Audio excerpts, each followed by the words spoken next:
Hey folks, today we're diving into Like a Dragon Pirate Yakuza in Hawaii. And yeah, it's as ridiculous as it sounds. This is the latest entry in the Like a Dragon or Yakuza franchise.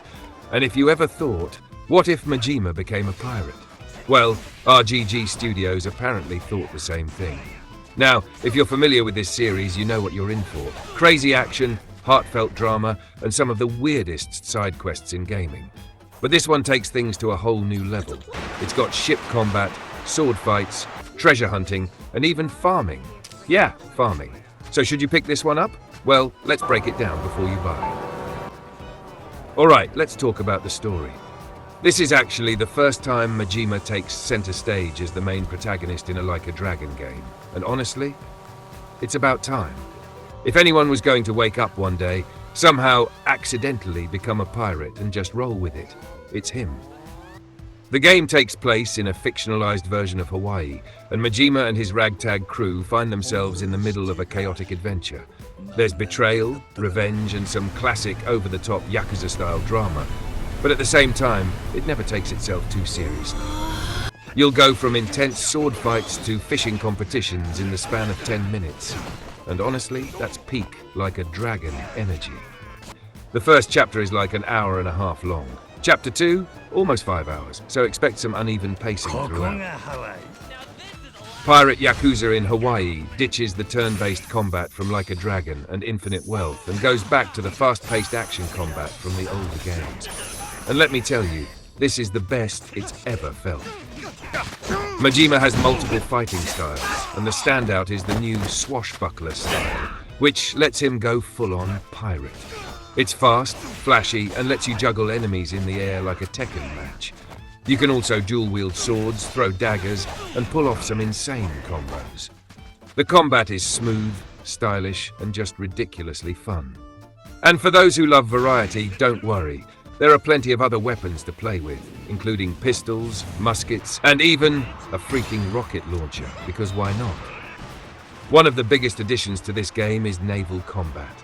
And let's be real, ship combat in games can be hit or miss. But somehow, RGG Studios actually nailed it here. You can fire cannons, use machine guns, and even board enemy ships for hand-to-hand combat. And the best part? You can leave the wheel at any time and just start wrecking enemies with your weapons. It's fast, it's chaotic, and it's honestly more fun than it has any right to be. This is a Like a Dragon game, so you know there's going to be a ridiculous amount of side content. There are treasure islands which work like roguelike dungeons.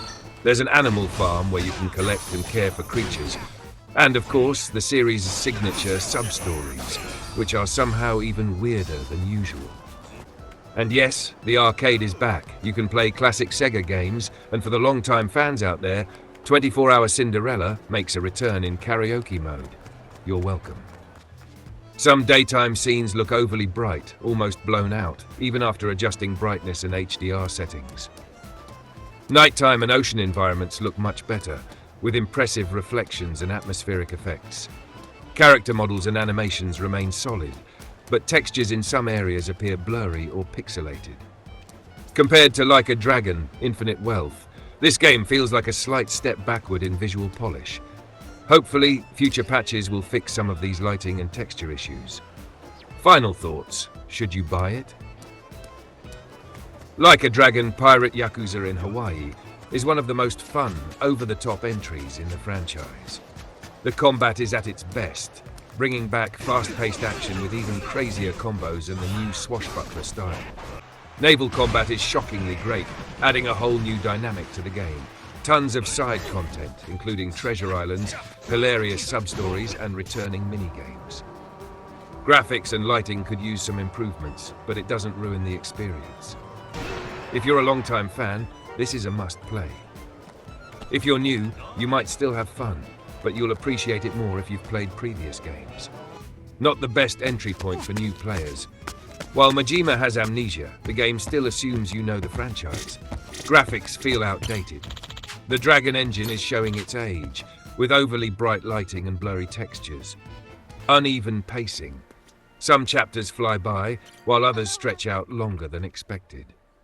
Reused assets and locations. If you've played previous Like a Dragon games, some areas will feel very familiar. Not everyone will like the goofiness.